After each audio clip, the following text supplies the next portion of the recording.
এমন আগুন যা দুনিয়ার আগুন থেকে 70 গুণ বেশি তীব্র হবে। মানুষ তাতে জ্বলে পুড়ে যন্ত্রণায় ছটফট করবে, কিন্তু মৃত্যু ঘটবে না। সেখানে এমন ভয়ঙ্কর ঠান্ডা থাকবে যে মানুষ বরফের মতো জমে যাবে। সেখানে খাবার হিসেবে দেওয়া হবে কাঁটাযুক্ত বিষাক্ত জাক্কুম ফল, যা খেয়ে মানুষ যন্ত্রণায় ছটফট করবে।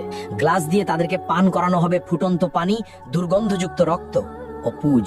হ্যাঁ বন্ধু, এটা সেই ভয়াবহ জাহান্নাম যা প্রতিটি অপরাধীকে ফেস করতে হবে।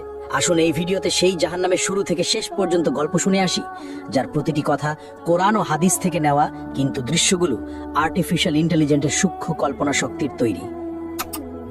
ইসরাফিল আলাইহিস সালাম প্রথমবারের মতো একটা দীর্ঘ গভীর শ্বাস নিলেন, তারপর ঠোঁট ছুঁয়ে দিলেন শিঙায়। অতল গহ্বর থেকে উঠে এলো শিঙার শব্দ, ভয়াবহ হাড় কাঁপানো শব্দ। প্রথমে তাতে কেঁপে উঠল মক্কা আল মুকাররামা, তারপর সেই ঢেউ ছড়িয়ে পড়ল মদিনা আল মুনাওয়ারাতে, আবৃত করলো মসজিদে নববীর প্রতিটি ইট, প্রতিটি স্তম্ভ। কাঁপলো ইস্তাম্বুল, দুলে উঠল ঐতিহাসিক আয়া সোফিয়া। লন্ডনে থেমে গেল বিগ বেনের সময়। নিউ ইয়র্কের আকাশচুম্বী দালানগুলো গর্জে উঠল ভয়ের কম্পনে। টোকিওতে যন্ত্রপাতি ছিন্ন ভিন্ন হয়ে পড়ল।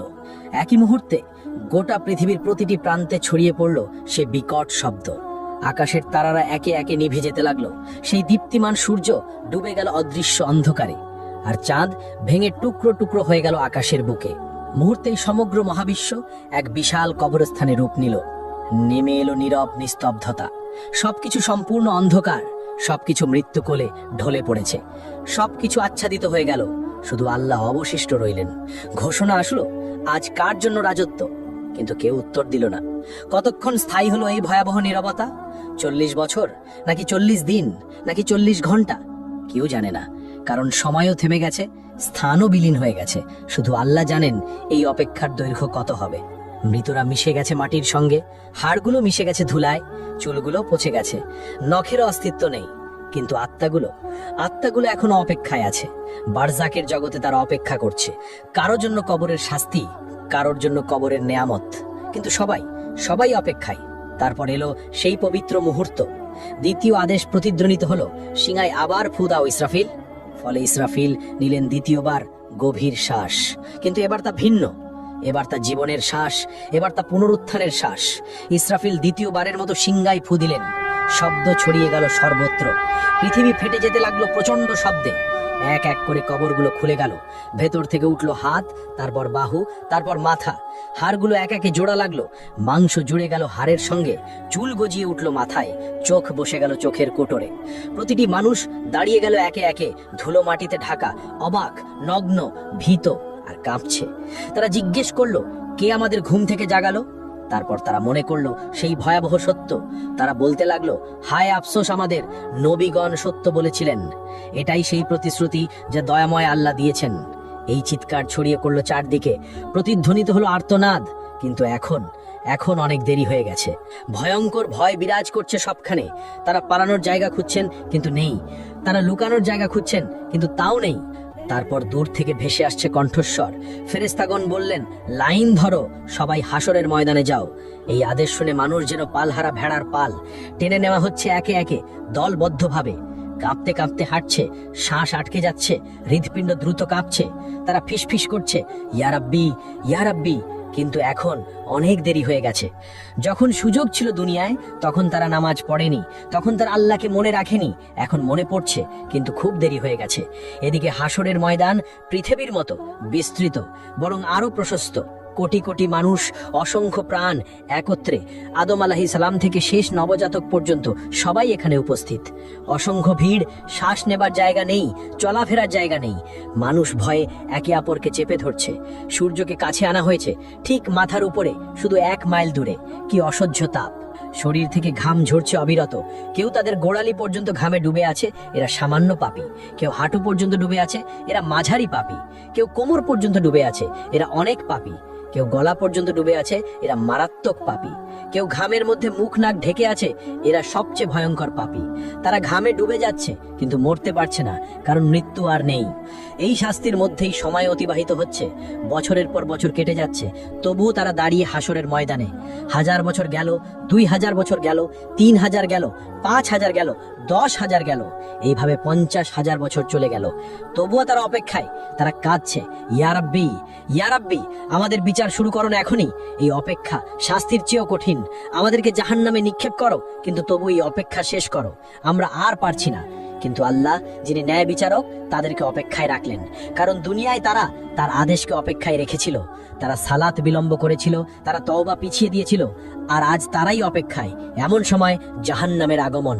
হঠাৎ দূর থেকে একটা ভয়ঙ্কর শব্দ ভেসে এলো, যেন হাজার আগ্নেয়গিরি বিস্ফোরিত হচ্ছে, যেন লক্ষ ভূমিকম্প একসঙ্গে ঘটছে। শব্দ ক্রমশ তাদের কাছে আসছে, মানুষ কানে আঙ্গুল দিচ্ছে, কিন্তু কোনো লাভ নেই। শব্দ তাদের হাড় কাঁপিয়ে দিচ্ছে, অস্থি মজ্জায় ঢুকে যাচ্ছে। তারপর দূর থেকে দেখা দিল জাহান্নাম, ভয়ঙ্কর জাহান্নাম, 70,000 শৃঙ্খল দিয়ে বাঁধা। প্রত্যেক শৃঙ্খলে 70,000 ফেরেশতা টেনে আনছে। জাহান্নাম যেন জীবন্ত দানব, রাগান্বিত, ক্ষুধার্ত আর বুনো। মানুষকে দেখে সে আরো দ্রুত ছুটতে চায়। শৃঙ্খল টেনে ধরে আছে ফেরেশতারা অত্যন্ত কষ্টে।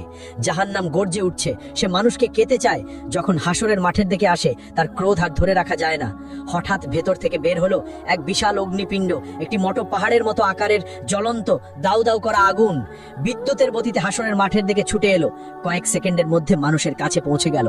সেই আগুন দেখে মানুষ পাগল হয়ে গেল। তারা দৌড়াতে লাগলো, কিন্তু কোথায়? সেই জায়গা তো নেই। যেদিকে দৌড়াচ্ছে আগুন ওখানে, যেদিকে তাকাচ্ছে আগুন সেখানে। তারা লুকিয়ে যাবার জায়গা খুঁজছেন, নিজেদের মাটিতে ছুঁড়ে ফেলছেন, কিন্তু আগুন থেমে নেই, এগিয়ে আসছেই অবিরত। মাত্র কয়েক সেকেন্ড বাকি, এর মধ্যেই এটি পুড়িয়ে ফেলবে সমগ্র হাসরের ময়দান। কোটি কোটি মানুষ ছাই হয়ে যাবে। কিন্তু সেই শেষ মুহূর্তে আসমান থেকে নূরের ঝলক নিয়ে আসবেন জিব্রাইল আলাইহিস সালাম। তার হাতে একটি ছোট পাত্র, ভেতরে স্বচ্ছ এক তরল পানি। তিনি সেই তরল ঢেলে দিলেন সেই বিশাল অগ্নিখণ্ডের উপর। সঙ্গে সঙ্গে উঠল ঘন বাষ্প। আগুন তাৎক্ষণিক নিভে গেল, ফলে বরফ শীতল এক পাথরে পরিণত হলো। কোটি কোটি মানুষ একই মুহূর্তে গভীর শ্বাস নিল, যেন তারা বেঁচে গেল। কিন্তু এটি শেষ রক্ষে ছিল না। মানুষ হতবাক হয়ে জিজ্ঞেস করলো, ওটা কি তরল পানি ছিল? কিভাবে এত ভীতিকর আগুন নিভে গেল? তখন জিব্রাইল আলাইহিস সালাম বললেন, ওটা ছিল তোমাদের চোখের জল।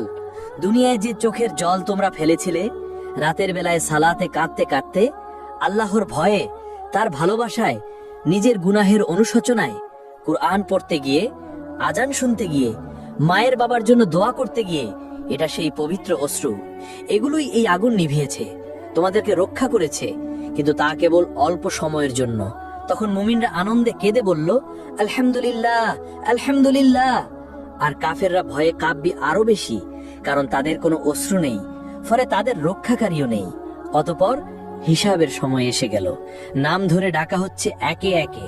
যার নাম ডাকা হয় সে কাঁপতে কাঁপতে আল্লাহর সামনে আসে। ভয়ে হৃৎপিণ্ড ফেটে যাওয়ার মতো অবস্থা, শ্বাস বন্ধ হয়ে আসে। মহান আল্লাহ তার হাতে দেন হিসাবের বই। এটাই জীবনের চূড়ান্ত সিদ্ধান্ত। যে সৎকর্ম করেছে তার বই ডান হাতে দেওয়া হয়। সে আনন্দে বলে ওঠে, নাও পড়ো আমার হিসাব। আমি নিশ্চিত ছিলাম আমাকে হিসেব দিতে হবে। আর যে মন্দ কর্ম করেছে তার বই দেওয়া হয় বাম হাতে, পেছন দিক থেকে। সে উন্মাদ হয়ে চিৎকার করে ওঠে, হায় আফসোস, যদি আমাকে বইটা না দেওয়া হতো, যদি আমি আমার হিসেব না জানতাম। তখন মানুষ ভয়ে হতাশায় মিথ্যা বলল, ইয়া রব, আমি কিছুই করি নাই। ইয়া রব, আমি জানতাম না। ইয়া রব, আমি নির্দোষ। ইয়া রব, এটা আমার ছিল না, আমি খেয়াল করিনি। তখন আল্লাহ বললেন, মিথ্যা বলো না, তোমরা সত্য লুকাতে পারবে না। সবকিছু লেখা আছে, সবকিছু সংরক্ষিত আছে। তখন হঠাৎ মানুষের মুখ সিল করে দেওয়া হলো, কিন্তু মানুষের হাত কথা বলতে শুরু করলো। মুখ নেই, কিন্তু শব্দ আসে। ইয়া রব, এই হাতে সে টাকা চুরি করেছে। ইয়া রব, এই হাতে সে হারামে হাত দিয়েছে। ইয়া রব, এই হাতে সে জুলুম করেছে। পা সাক্ষ্য দিল, ইয়া রব, এই পা দিয়ে সে দৌড়ে গিয়েছে গুনাহের পথে। ইয়া রব, এই পা দিয়ে সে গিয়েছে জুলুমে। ইয়া রব, এই পা দিয়ে সে যায়নি মসজিদে। চোখ জানালো, ইয়া রব, এই চোখ দিয়ে সে হারামের দিকে তাকিয়েছে। ইয়া রব, এই চোখ দিয়ে সে নোংরা ছবি দেখেছে। কান বলে উঠল, ইয়া রব, এই কান দিয়ে সে হারাম শুনেছে। ইয়া রব, এই কান দিয়ে সে গীবত শুনেছে। জিভা বলে উঠল, ইয়া রব, এই জিভা দিয়ে সে মিথ্যা বলেছে। ইয়া রব, এই জিভা দিয়ে সে গীবত করেছে। ইয়া রব, এই জিভা দিয়ে সে গালাগাল করেছে। মানুষ হতবাক হয়ে গেল। নিজের অঙ্গ প্রত্যঙ্গই তাকে ধোঁকা দিচ্ছে। তারা আক্ষেপে নিজেদের চামড়াকে বলল, তোমরা কেন আমাদের বিরুদ্ধে সাক্ষ্য দিলে? তারা উত্তর দিল, আল্লাহ, যিনি সবকিছুকে কথা বলান, তিনি আমাদেরও কথা বলালেন। এভাবে সত্য প্রকাশ হয়ে গেল পুরোপুরি। কিছুই আর গোপন থাকলো না। সে আর মিথ্যা বলতে পারল না, সে আর অস্বীকার করতে পারল না, কারণ তার নিজের দেহ সাক্ষ্য দিয়েছে। অতঃপর প্রত্যেক কাজের ন্যায় বিচার হবে, অতি সামান্য ভালো কাজেরও প্রতিদান পাবে। সে আর অস্বীকার করতে পারল না, কারণ তার নিজের দেহ সাক্ষ্য দিয়েছে। অতঃপর প্রত্যেক কাজের ন্যায় বিচার হবে, অতি সামান্য ভালো কাজেরও প্রতিদান পাবে, অতি সামান্য মন্দ কাজেরও শাস্তি পাবে। কিছু বান্দাকে আল্লাহ ক্ষমা করলেন তার রহমতে, তার করুণায়, কিন্তু অধিকাংশ যাবে জাহান্নামে। আদম সন্তানের প্রতি ১,৯৯৯ জন যাবে জাহান্নামে। এভাবে হিসাব শেষ হলো। এবার আসলো বিচ্ছেদের সময়। মানুষকে লোহার শৃঙ্খল গলায়, হাতে, পায়ে দিয়ে ভেড়ার পালের মতো টেনে নেওয়া হচ্ছে জাহান্নামের দিকে। তারা কাঁদছে, মিনতি করে, ইয়া রব, আমাদের আরেকবার সুযোগ দাও, আমাদেরকে দুনিয়ায় ফিরিয়ে দাও, আমরা নিজেদের ঠিক করব, আমরা ভালো হয়ে যাব। কিন্তু না, অনেক দেরি হয়ে গেছে, আর এমন সুযোগ নেই। ফেরেশতারা তাদেরকে টেনে নিয়ে যাচ্ছে নিষ্ঠুরভাবে। চলো, এটাই তোমাদের জায়গা। অতঃপর জাহান্নামের উপর বিস্তৃত হলো একটা সেতু, চুলের মতো সূক্ষ্ম, তরোয়ালের মতো ধারালো। হ্যাঁ, এটাই সিরাত। তাদেরকে তা অতিক্রম করতেই হবে। কিন্তু কিভাবে? এমন সূক্ষ্ম সেতু পার হওয়া কি সম্ভব? মুমিনরা তাদের নূর নিয়ে যাবে, তাদের জন্য এটি হবে সমতল রাস্তার মতো, তারা সহজেই দৌড়ে পার হয়ে যাবে। কিন্তু মুনাফিকরা আটকে যাবে মাঝপথে, তাদের নূর নিভে যাবে, ফলে তারা অন্ধকারে পড়ে থাকবে। আর কাফেরদের কোনো নূর নেই, তারা এক পাও ফেলতে পারে না, তারা হোঁচট খায়, পড়ে যায়। বেশিরভাগ সিরাত পার হতে পারবে না। তারা হোঁচট খেয়ে জাহান্নামে পড়ে যায়, যেন ৭০ বছর ধরে পড়ে যাচ্ছে জাহান্নামের গহ্বরে। প্রতিটি পতন এক একটি চিৎকার, লক্ষ চিৎকার, কোটি কোটি চিৎকার। জাহান্নাম হা করে অপেক্ষা করছে ক্ষুধার্ত দানবের মতো। সে গিলে নিচ্ছে পতিতদের একের পর এক, একজন, দুজন, হাজারো, লাখো, কোটি, গিলে যাচ্ছে অবিরাম, কখনো ভরে না। আল্লাহ তখন জিজ্ঞেস করবেন, তুমি কি ভরে গেছো? জাহান্নাম বলল, আরো আছে কি? আমি এখনো ক্ষুধার্ত, আমি এখনো ভরি নাই। অতঃপর যখন পতিতরা জাহান্নামে প্রবেশ করে, তারা সম্মুখীন হয় এক ভয়ঙ্কর উত্তাপের। এই পৃথিবীর আগুনের তুলনায় ৭০ গুণ বেশি তাপ। তাদের চামড়া সঙ্গে সঙ্গে পুড়ে যায়, তারপর নতুন চামড়া আসে, আবার তা পুড়ে যায়। এভাবে চলছেই আছে। জাহান্নামের আগুন মানুষ ও পাথর দ্বারা জ্বালানি পেল, ফলে এটি অকল্পনীয় উত্তাপে জ্বলে উঠল। ফলে তাদের শুরু হলো তৃষ্ণা, ভয়ঙ্কর তৃষ্ণা। তারা পানি চাইবে, দেওয়া হবে, কিন্তু কেমন পানি? তাদের দেওয়া হবে ফুটন্ত পানি, যা তাদের অন্ত্র ছিঁড়ে ফেলবে। তাদের দেওয়া হবে পুজ পানি পান করতে, তারা তা গিলতে চাইবে, কিন্তু পারবে না। প্রতিটি দিক থেকে মৃত্যু তাদের কাছে আসবে, কিন্তু তারা মরবে না। তারা খাদ্য চাইবে, দেওয়া হবে, কিন্তু কেমন খাদ্য? তাদের খাদ্য হবে কেবল কাঁটাযুক্ত উদ্ভিদ। এটি এমন এক জাক্কুম বৃক্ষ, যা জাহান্নামের তলদেশ থেকে জন্মায়। এর ফল শয়তানের মাথার মতো। প্রতিটি গ্রাসে আরাম নয়, বরং ব্যথা আসে। তারা না চাইলেও জোর করে তা তাদের খাওয়ানো হবে। জাহান্নামের শাস্তি শুধু উত্তপ্ত আগুন নয়, এখানে আছে জামহারির, যা ততটাই কষ্টদায়ক ঠান্ডা যেমন আগুনের উত্তাপ। অসহনীয় গরম আর ঠান্ডা প্রমাণ করে যে জাহান্নামের যন্ত্রণা সব দিক থেকে ঘিরে রাখবে। এখন সবাই তাদের স্থান খুঁজে নিয়েছে। জান্নাতের মানুষ জান্নাতে, আর জাহান্নামের মানুষ জাহান্নামে। দরজাগুলো চিরতরে বন্ধ হয়ে গেছে, ভাগ্য নির্ধারিত হয়ে গেছে, চিরকালীন সময় শুরু হয়েছে, আর কোনো ফেরত নেই। জাহান্নামের মানুষ সেখানে চিরকাল থাকবে, চিরকাল, ট্রিলিয়ন বছর, কোয়াড্রিলিয়ন বছর, কখনো শেষ হবে না। জাহান্নামের ৭টি দরজা রয়েছে, অর্থাৎ ৭টি আলাদা স্তর, ৭টি আলাদা দরজা, ৭টি শাস্তি। ৭টি দরজা পাহাড়ের মতো বিশাল, একটির নিচে আরেকটি স্তূপ হয়ে আছে গভীরতর দিকে। ওই দরজাগুলোর আড়াল থেকে এক আলো জ্বলে ওঠে, যার হৃদয়ে ভয়ের সঞ্চার করে। এই দরজার প্রহরীর সামনেই থাকবে চোপ বজ্রের মতো, চেহারা কঠোরতায় খোদাই করা। জাহান্নাম সৃষ্টির দিন থেকে সে কখনো হাসেনি, অটল, নির্মম, প্রহরায় অবিচল। প্রতিটি দরজা ভিন্ন পাপীদের জন্য, প্রতিটি স্তরে আলাদা শাস্তি, কেউ হালকা, কেউ ভয়ঙ্কর। লোকেরা জাহান্নামের দারোয়ান মালিককে ডাকবে, হে মালিক, তোমার রবকে ডাকো, আমাদের জীবন শেষ করে দিক। কিন্তু মালিক উত্তর দেবে শুধু নীরবতায়। প্রথম দরজা আকাশ কাঁপানো গর্জনে খুলবে, এর উপর লেখা থাকবে জাহান্নাম। এই স্থান মুসলিমদের জন্য, যারা ঈমান এনেছিল কিন্তু গাফেল ছিল, ঈমানদার যারা সালাত ছেড়েছিল, যারা বলতো পরে পড়ব, যারা মিথ্যাকে অভ্যাস বানিয়েছিল, যারা মানুষকে কষ্ট দিয়েছে, অন্যায় করেছে, মানুষের হক মেরেছে। যারা বলেছে আল্লাহ তো ক্ষমা করে দেবেন, কিন্তু তাওবা করেনি। তারা যখন প্রবেশ করবে তখন তারা কেঁপে উঠবে, আমরা কি ইমানদার ছিলাম না? আমরা কি শাহাদা বলিনি? হ্যাঁ বলেছিল, কিন্তু এর দায়িত্ব পালন করেনি। এখানকার শাস্তি অস্থায়ী। যতদিন তাদের গুনাহ থাকবে ততদিন শাস্তি চলবে, তারপর তারা জান্নাতে যাবে। কিন্তু ততদিন পর্যন্ত প্রতিটি ছেড়ে দেওয়া সালাত সমান একটি আগুন, প্রতিটি মিথ্যা একটি শিখা, প্রতিটি গুনাহ একটি যন্ত্রণা। আর দ্বিতীয় দরজা খুলবে এক বুনো চিৎকারে, তার নাম লাজা, অর্থাৎ এমন শিখা যা গ্রাস করে। এই আগুন জীবন্ত, এটি যেন বুদ্ধি রাখে, শিকার খোঁজে। এটি খুঁজে নেয় তাদেরকে যারা ইসলামকে উপহাস করেছে, যারা কোরআনের আয়াত শুনে হেসেছে, যারা আজান শুনে অপেক্ষা করেছে, যারা মুসলমানদের নিয়ে ঠাট্টা করেছে। লাজা তাদেরকে আক্রমণ করবে, সাপের মতো লাফিয়ে পড়ে, সিংহের মতো মাংস ছিঁড়ে ফেলবে, হাড় ভাঙবে, আবার তা জুড়ে দিবে। কারণ এখানে ব্যথা এক অন্তহীন চক্র। আর তৃতীয় দরজা সাকার গভীর নীরবতায় খুলবে। সাকার হলো আগুন যা ধ্বংস করে। এখানে শাস্তি তাদের জন্য যারা ক্ষুধার্তকে দেখে বলেছে আমার সমস্যা নয়, যারা ইয়াতিমকে জেনেও ফিরেছে, যারা গরিবকে উপেক্ষা করেছে, যারা সাহায্য প্রার্থীকে ফেলে গেছে, যারা শুধু আরামে মগ্ন থেকেছে। তাদেরকে জিজ্ঞেস করা হবে, তোমাদেরকে এই সাকারে কি সে এনেছে? তারা উত্তর দেবে, আমরা নামাজ পড়তাম না, আমরা গরিবকে খাবার দিতাম না। এখন তারা ক্ষুধার্ত, কেউ খাবার দেয় না, তৃষ্ণার্থ, কেউ পানি দেয় না। যন্ত্রণা ফিরিয়ে আনে তাদের সেই দুনিয়ার নিষ্ঠুরতা। আর চতুর্থ দরজা হুতামা খুলবে এক ধাতব শব্দে।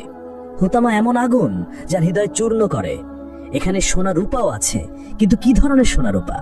সেখানে আছে আগুনে গলিত জ্বলন্ত সোনা রূপা।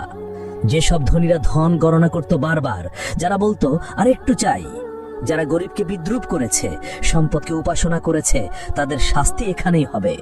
তাদের সোনা হবে গলায় শৃঙ্খল, রূপা হবে ইলোহার চাবুক। হুতামা শুধু শরীর পোড়ায় না, এটি হৃদয়কে আক্রমণ করে, লোভী হৃদয়কে, স্বার্থপর হৃদয়কে বারবার গলিয়ে আবার তৈরি করে, আবার গলিয়ে দেয় এক অন্তহীন যন্ত্রণা। আর পঞ্চম দরজা জাহিম খুলবে এক ক্রুদ্ধ গর্জনে। জাহিম হচ্ছে দাও দাও শিখার ভাটি। এখানে শাস্তি তাদের যারা অহংকারী, যারা দুর্বলদের উপর অত্যাচার করেছে, এমন শাসক যারা প্রজাদের জুলুম করেছে, এমন মালিক যারা শ্রমিকদের কষ্ট দিয়েছে, এমন স্বামী যারা স্ত্রীকে মেরেছে, এমন পিতা যারা সন্তানদের কষ্ট দিয়েছে, যারা মনে করেছে তাদের সিংহাসন আল্লাহর আরশের চেয়ে বড়। আর ষষ্ঠ দরজা সাইর খুলবে যুদ্ধের আর্তনাদে। সাইর হলো রাগান্বিত আগুন। যারা নবীদের সাথে শত্রুতা করেছে, যারা রক্তপাতের স্থপতি, যারা শান্তি নষ্ট করেছে, এক কথায় প্ররোচনাকারী, যুদ্ধবাজ, হত্যাকারীরা এখানেই থাকবে। এখানে প্রতিটি হাড় চিৎকার করবে, প্রতিটি শ্বাস কাঁচ গিলার মতো ব্যথা দিবে। তাদের অত্যাচারিতদের চিৎকার তাদের চারপাশে প্রতিধ্বনিত হবে। আর সপ্তম দরজা হাবিয়া খুলবে এক গভীর ক্রন্দনে। আল হাবিয়া অর্থ অন্তহীন অতল খাদ, সবচেয়ে গভীর অন্ধকার স্থান। এখানে প্রবেশ করবে মুনাফিকরা। এরা সবচেয়ে বিপজ্জনক পাপী, যারা জিহ্বায় বলেছে লা ইলাহা ইল্লাল্লাহ, কিন্তু হৃদয়ে বিশ্বাস করেনি। যারা হৃদয়ে বিশ্বাসঘাতকতা করে, যারা ইমানের মুখোশ পরে কিন্তু জীবনে ফাঁকা, যারা দ্বিমুখী আচরণ করে, যারা মুসলমানদের বিরুদ্ধে ষড়যন্ত্র করে, যারা প্রতারণা করে, যারা আনন্দ করে, ভাবে তারা পৃথিবী শাসন করছে, সেই মুনাফিকরা এখানেই থাকবে। এই হাবিয়াতে রয়েছে বিশেষ শাস্তি। সেখানে মুখোশ চিরতরে ছিঁড়ে ফেলা হবে, মিথ্যা উন্মোচিত হবে, সত্যিকারের মুখ প্রকাশিত হবে। এমনকি আগুনও কেঁপে উঠবে। কারণ মুনাফিকি হলো সবচেয়ে বিষাক্ত মিথ্যা, সবচেয়ে প্রাণঘাতী রোগ, সবচেয়ে বড় বিশ্বাসঘাতকতা। যারা এই হাবিয়াতে নিক্ষিপ্ত হবে তারা পড়তে থাকবে চিরকাল, কখনোই তলানিতে পৌঁছাতে পারবে না। কারণ মুনাফিকির কোনো শেষ নেই। প্রিয় বন্ধু, আপনি এই পর্যন্ত ভিডিওটি দেখেছেন, এই ভীতিকর দৃশ্যগুলো দেখেছেন, এই ভয়াবহ শাস্তিগুলো শুনেছেন। এখন সিদ্ধান্ত নেওয়ার সময়, আপনি কোন দলে থাকতে চান, জান্নাতে নাকি জাহান্নামে? এটা আপনার হাতে, এটা আপনার সিদ্ধান্ত। আপনার এখনো সময় আছে, আপনি এখনো শ্বাস নিচ্ছেন, আপনার এখনো সুযোগ আছে, আপনার হৃদয় এখনো ধুকপুক করছে, আপনার আত্মা এখনো জীবিত।